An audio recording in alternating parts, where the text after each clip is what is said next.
Let's get to the war and chapter 32. The king of Assyria threatens Jerusalem. So the Assyrian Empire overlaps with what you think of as Mesopotamia, basically, and some parts to the east. So there are the Elamites and so forth into Mesopotamia is what we would think of today as Iraq. And then to the east and north would be Iran and Afghanistan. Assyria was portions of all of those things. Okay? That's what we're talking about with Assyria. At about this same time, a little bit after Isaiah's time, a prophet named Habakkuk saw in a vision that Assyria would disappear almost overnight. And that whole thing would just vanish. And that is what happened to the Assyrian Empire. The Assyrians began to get non-Assyrian nationals to even serve as officers in the army. It was as if it was beneath the Assyrians to have to go out and fight the wars. Let's get the Elamites to do that and the Babylonians and others. And one day at a staff meeting, this is my own impression of what happened based on my teaching and preaching Habakkuk, is that one day at an officer's staff meeting, the commanding general of the Assyrian army, a Babylonian national, he looked around the table and thought, there are no Assyrians here. Who are we fighting for and why? And they realized none of our units are Assyrians either. What's going on? Who's in power and why? And so they simply turned around and marched on Assyria. And all of a sudden, it's smaller and smaller and smaller until at the Battle of Carchemish in 600 whatever that was, the Assyrian Empire just disappears. And from that moment on, it's just Babylon. So that's what's going to happen to this. But that's 100 years away. We're still in 701 BC, and that hasn't happened yet. After these events and this faithfulness, Sennacherib, king of Assyria, came into Judah and laid siege to the fortified cities. He intended to capture them for himself. This is now Hezekiah's 14th year. So we've gone from those early years, those wonderful years where he is an iconoclast and smashing the idols. By the way, all of them false idols. Just remember to keep that in your head for what's coming. And now Sennacherib comes in, and Sennacherib in his own writings talks about this campaign. Sennacherib actually attacked, I think the number is 46 cities of Israel and Judah and captured them. And he also says he attacked Jerusalem. So I attacked and captured 46 cities of the Israelites, and I attacked Jerusalem. What's missing from that sentence? The word captured doesn't occur with the Jerusalem part of it, and that's significant. When Hezekiah saw that Sennacherib had come and was ready to wage war against Jerusalem, I'm going to come back to that phrase in a second, he made plans with his officials and soldiers to block the water supply from the springs outside the city. Hezekiah takes the Assyrian threat seriously. I have this whole list, I think it's of 6 bullet points, of the things that Hezekiah is going to do about this Assyrian threat. And beginning with the water supply, Hezekiah has to change the water supply. And how many of you, I'm going to ask of the 7 who are here, how many of us have heard of Hezekiah's tunnel? Okay, almost half. That's pretty good. I'll show you pictures. It's pretty cool stuff. Let's go back to the second half of verse 2. Was ready to wage war against Jerusalem. Actually in Hebrew is set his face on Jerusalem. That's a unique phrase. No, it's not unique. It occurs twice in the Bible. So he set his face on Jerusalem, and who else did this? Jesus set his face on Jerusalem. It's the same expression. One for attacking Jerusalem and one for destroying sin. So Sennacherib and Jesus had the same attitude, both incidentally coming out of the north, coming down to Jerusalem. That would be an interesting sermon. Wow. I haven't officially picked my text yet for next week, Tuesday, so maybe I'll preach on this. I don't know. They helped him by gathering, this is back to the tunnel, they helped him by gathering a large group of people who stopped all the springs and the water channel that flowed through the middle of the land. They said, why should the kings of Assyria come and find abundant water? You know, it's like the attackers come and you've left them with supplies. You know, no, let's at least shut the water supply off. And so that's what he wants to do. Hezekiah strengthened his position. He rebuilt the whole part of the wall that had been broken down, I believe, in his father's time. He made the towers taller. How do you make towers taller? If you just build on, if it's not ready for it, you got to reinforce the whole tower, don't you? So it usually means making, they're called buttresses when you put reinforcements on the outside and so forth. Except at which dorm at MLC? The old woman's dorm, which was called, it's the one that's shaped like an L. Centennial Hall. Do you know that all the electricity and all the plumbing and everything goes up to the ceiling of the top floor in Centennial Hall? Because it was designed to be able to hold extra floors above if they ever want to rebuild. So we could rebuild up there. You know, I don't know if they're planning on it, but they could. They could put an extra floor up there or two on top of Centennial Hall, or a racquetball court or whatever they wanted to do. So he made the towers taller. He made a second wall outside the first wall. That's military planning, isn't it? That means you put your soldiers out there on the outer wall, and now you have a ready-made redoubt. A redoubt is when, in the cowboy movies, when you circle the wagons, but the enemy is going to break through, you've got like grain sacks and stuff piled up in a smaller circle that you can run back to for the last possible stand until the cavalry comes or whatever. That's a redoubt. And Hezekiah made the original fortress of Jerusalem his redoubt by putting an extra wall outside. It was brilliant military leadership. He strengthened the millow of the city of David. That's the rampart that supports the temple. It's got to be reinforced because there's going to be, you know, maybe stones coming out of catapults and things. In Jerusalem, yes, there are remnants of Hezekiah's wall. Somebody went around and drew every brick on the exterior wall of Jerusalem and color-coded them according to the period. So that there are drawings where there's like blue, purple, pink, green, yellow, and some of it says Hezekiah. So yeah, you can find Hezekiah's stuff today. Hezekiah, remember, 300 years after David and Solomon. So much newer in that sense. He also made many weapons and shields.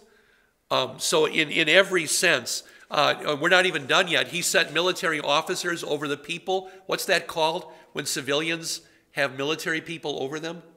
It's not martial Dillon, it's martial law. Yeah. And if you're under attack, it's probably a wise thing. The soldiers are the ones who know where the enemy is, and therefore the soldiers should be able to tell the civilians, get out of that building and go into this building. Yeah. Here in New Ulm, during the Sioux Uprising, what was the guy's name?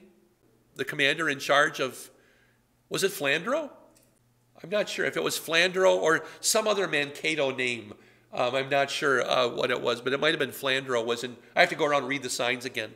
But he brought them all together with him. This is the most important part.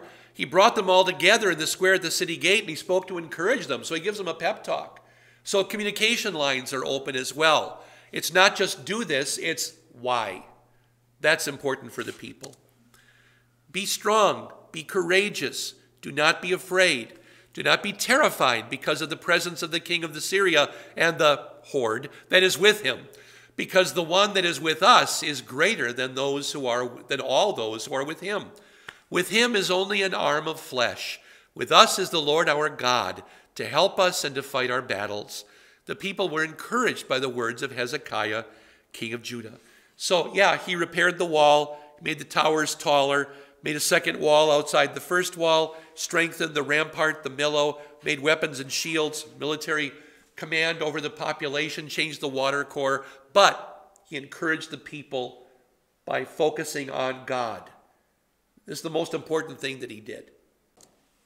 After this, while Sennacherib, king of Assyria, was attacking Lachish with his powerful forces, this is one of the Bible's earliest references to Lachish. I think that Lachish was one of the later cities built up. It's one of the western cities, kind of overlooking the Philistine territory.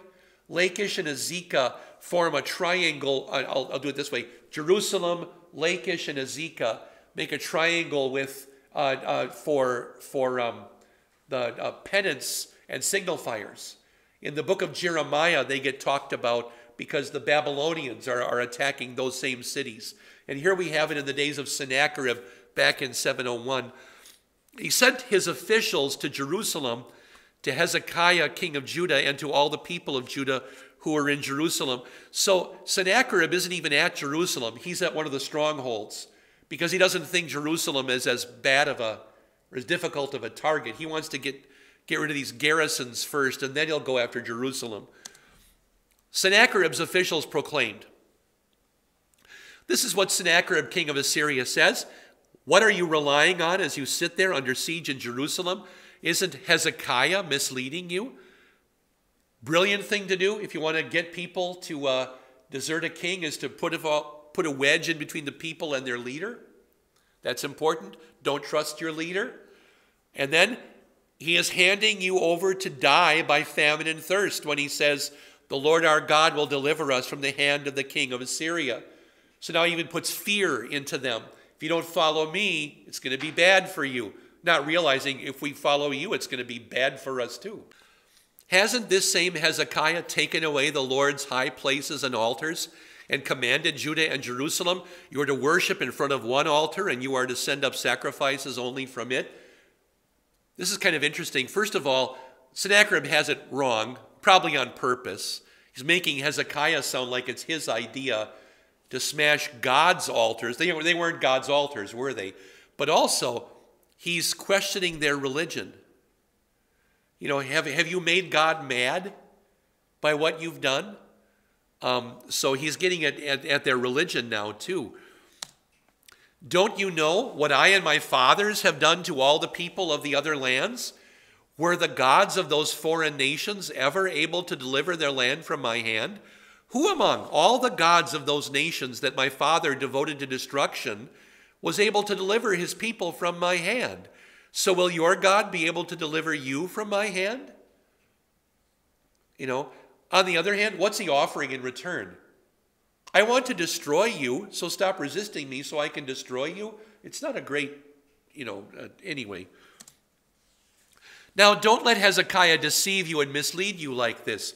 Do not believe him.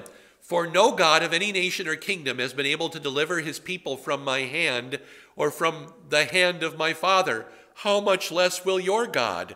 He will not deliver you from my hand. Well, now these are fighting words.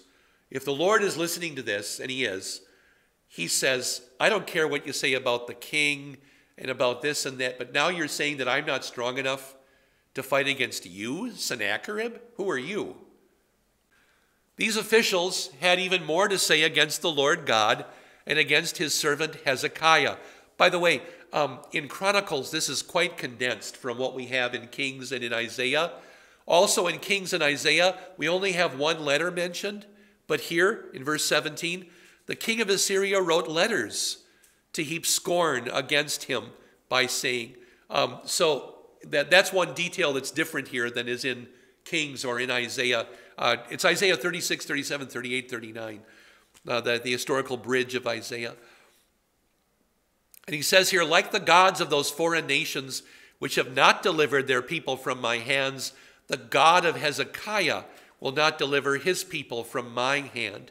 Notice the translator here has chosen to give the true God a small g because the one speaking about him doesn't understand who he is.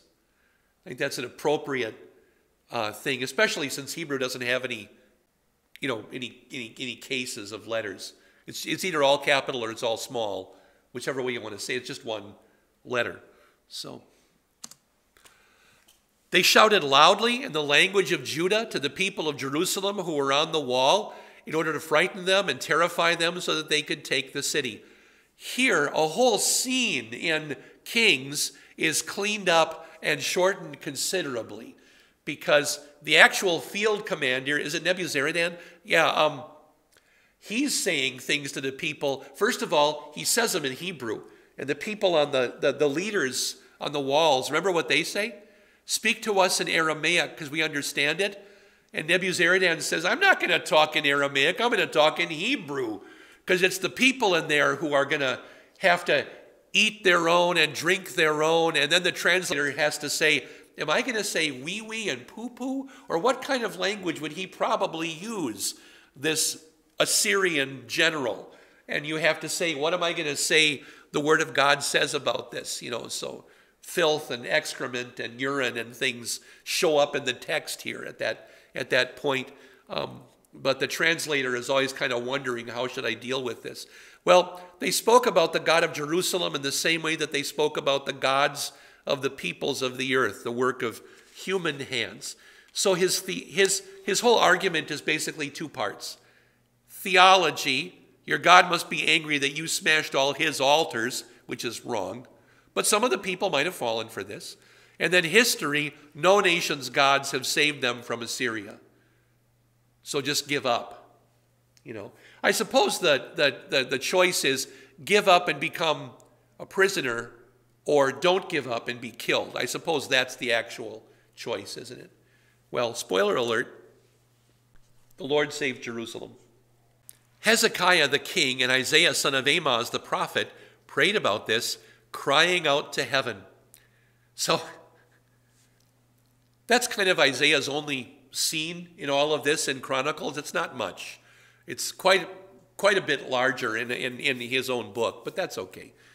So the Lord sent an angel who wiped out all the powerful warriors, the commanders, and the officers in the camp of the king of Assyria, and he returned to his land in disgrace. In Kings, we find out that this is 186,000 Assyrians who die at the hand of this angel, this destroying angel, out somewhere probably north of the Washerman's Field in that plateau in what we would call southern Benjamin or northern Judah. That's where they were. 180, they're not going to fit in one city block, so they were camped all around there. And this is where Sennacherib says, I attacked and captured 46 cities, and I attacked Jerusalem. Well, he didn't capture Jerusalem, so he has to go back. And now we jump 20 years into the future, from 701 to 681 BC. And there he went into the house of his God, and some of his offspring from his own body struck him down with the sword. So that's the incident I think Mark was talking about in the earlier. Sennacherib had changed the order of what am I thinking of succession. His one wife, who has a long Assyrian name, can I just call her Judy? Is that okay? So Judy, who is of his 20 wives, he always says in public, isn't she beautiful? So she's like the pretty one and his favorite, and probably his original wife, and the mother of Esarhaddon, I think. So he's got many, many, many children.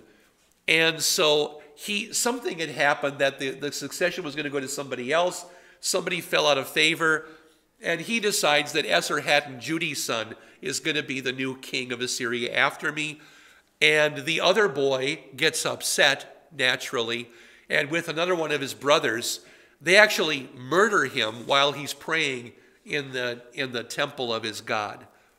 And then they have to run away, and they actually flee to Ararat to hide. But the murder is so well documented that we even know that it was on October 20th, 681 BC. All right. The Lord saved Hezekiah and the inhabitants of Jerusalem from the hand of Sennacherib, king of Assyria, and from the hand of everyone else. It's a great line. He gave them rest on all sides. So he's given them rest already to the west, to the south, to the east, and now to the north as well. Many people kept bringing offerings or gifts for the Lord to Jerusalem and precious things to Hezekiah, king of Judah. He was exalted in the eyes of all the nations after this, which maybe is a danger sign. Your ego can get puffed up. God blesses us with wives who challenge us. There's 100 years ago, the president of our seminary was August Pieper. And he used to, this is when our seminary was in Thiensville. It never moved, but we say now that it's in Mequon because Mequon changed. Thiensville didn't. And so anyway, President Pieper at that time lived in the seminary itself. If you visit our seminary, you go through the arch. To the right are the classrooms, and to the left would have been the apartments of the president. That's what that area was in there. And President Pieper had gone down into Thiensville on one Sunday to preach as a guest preacher with his wife and some students. And they came back up to the seminary, and his wife had made lunch for all of them. And they're sitting down to the lunch, and the students are talking about, ooh and ah, and wonderful sermon, great theological points, sir, and all of this. And I think one of the students asked Mrs. Pieper what she thought of the sermon.